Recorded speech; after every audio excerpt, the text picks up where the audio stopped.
In this video, we're going to go over how to edit and publish stories in Flow. So this video really is only for editors or people who are going to be responsible for publishing completed content on Flow to the website.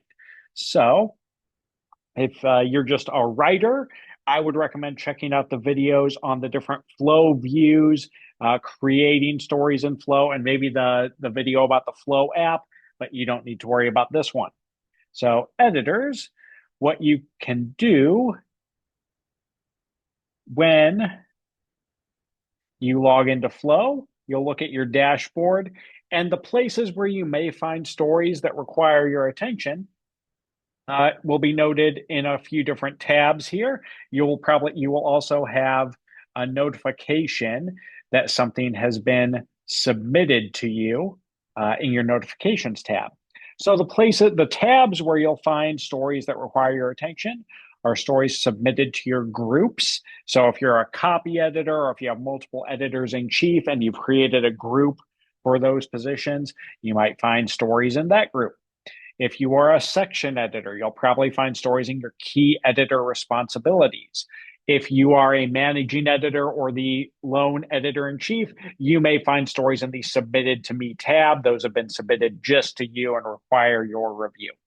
So in this case, I've got a news story that needs my review. So I can click on it here and I'm reviewing the writing assignment. If it were photo or video, it would automatically open to that tab. And so for the writing side, to open up the document, I just need to click that View Google Doc button. It opens up the Google Doc where my writer has their draft. I could read through it and make comments or suggestions the way I would with any Google Doc. And then I've got two options here to advance it in Flow. I can either return it for revision. So if my reporter has some major issues with their story that they need to go back and correct, and it's not just little, commas and little mechanical errors, I do feel the need that the reporter needs to go back and make their fixes. I can return it to them for revision to that red button. Otherwise, if I think it's good enough to move on and somebody else should look at it, I can send it then to the next group. And again, and if there's a group here with multiple people, in my case, we have two news editors and two people in this editors in chief group.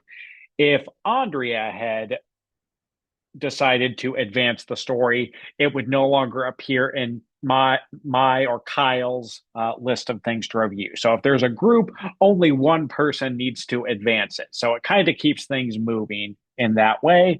If you want to make sure then that individuals are looking at this, talk to your administrators for Flow. And as they build out the workflows, they're going to want to make sure to set people up as individuals if that's how you want that to function. So now it's moved on to the group. So on the dashboard, I will find that story and submit it to my groups. And again, if let's say then I find an issue and I think the reporter needs to go back. So if I return it to the reporter is now going to get a notification that it was returned to them by whichever member of the group returned it.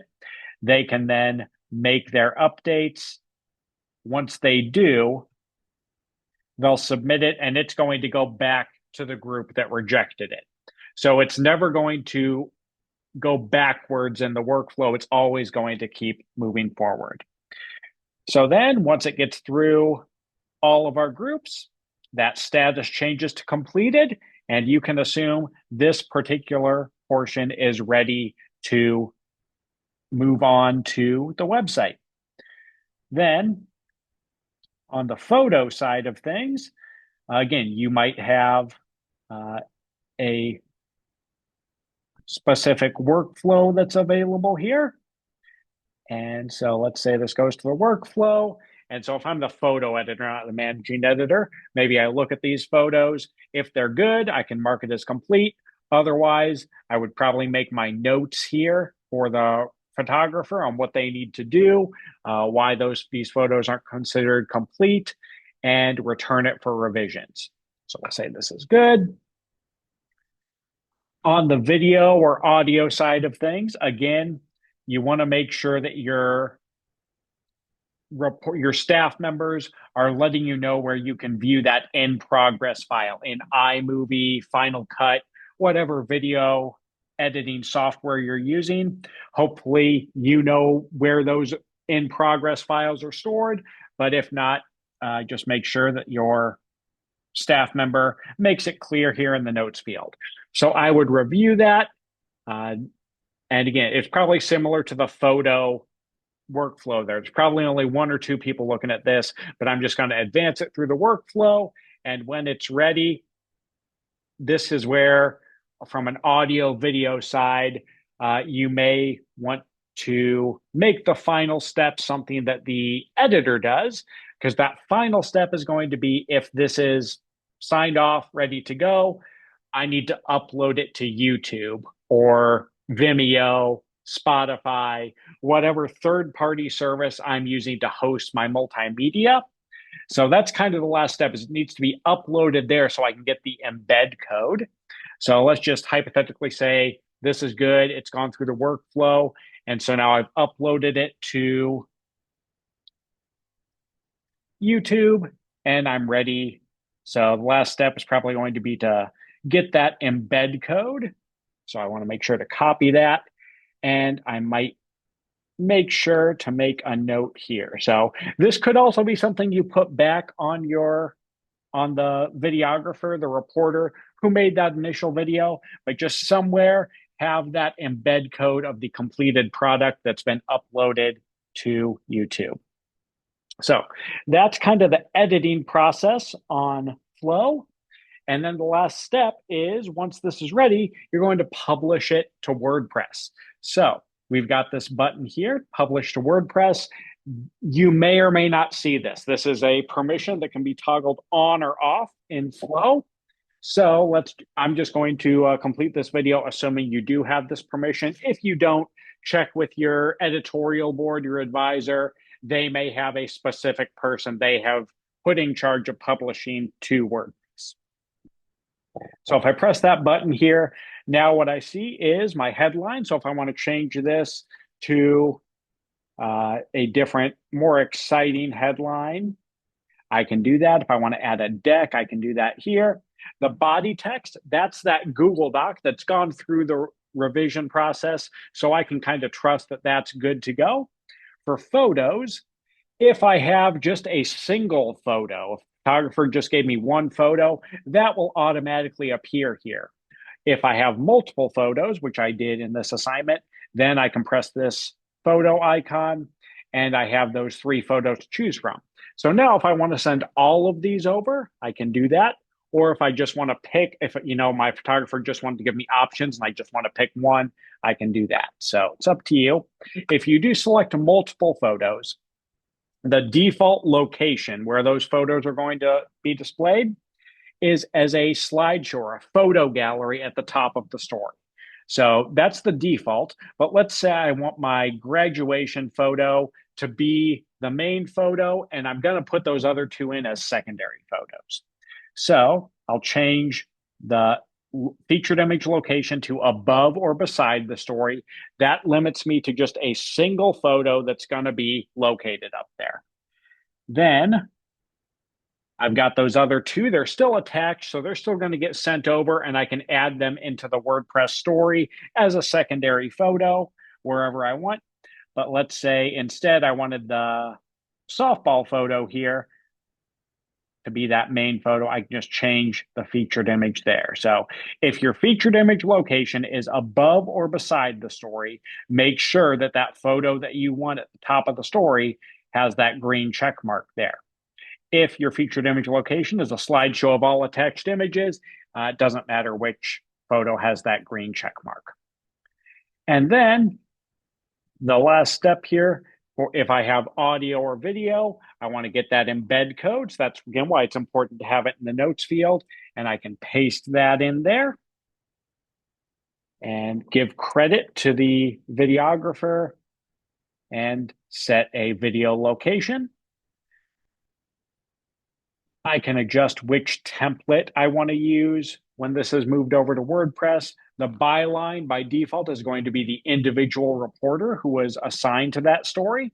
If I need to add more bylines, I can do that from WordPress. I can't add multiple bylines from Flow. And then the last step here is going to be selecting which category or categories the story should go to. So at this point, I can either publish now, and it's going to send this over. It's going to be live on my website and ready to go. Otherwise, I can send it over as a draft. So by sending it over as a draft, then I can go in and do things that I'm unable to do on Flow, such as adding additional bylines if multiple people worked on writing this story, adding in secondary photos if I'm sending over multiple photos, but only one of them is the featured image.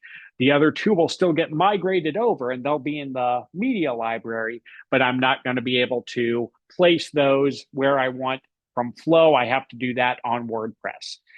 You can also only add no story elements, pull quotes, info boxes, things of that nature. That can only be done from WordPress. It can't be done from Flow.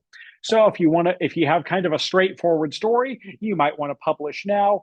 Otherwise, you can send it over as a draft, and it's going to send all that data over, but it's not yet live on the site, so you can get that story designed the way you want. If you press View WordPress Story, it will then prompt you to log into WordPress and open up the story editor there.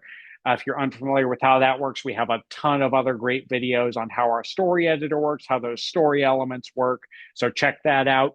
But that is how you edit and publish stories to WordPress. The last step then, once your story is published, is go ahead and open it up again and press Archive Story.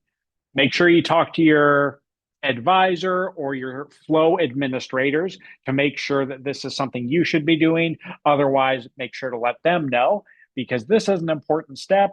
Basically, it's going to then take that story off of my story list, because you can only have up to 100 active stories at a time. So if you don't archive stories, you're going to run up against that limit. If you need to access that story, your Flow administrators will be able to do that. But again, once a story is published to WordPress or after your advisor graded it, just make sure the final step, when you no longer need access to that story, is clicking that Archive Story button. So that's all the work there on publishing, editing, and archiving stories on Flow.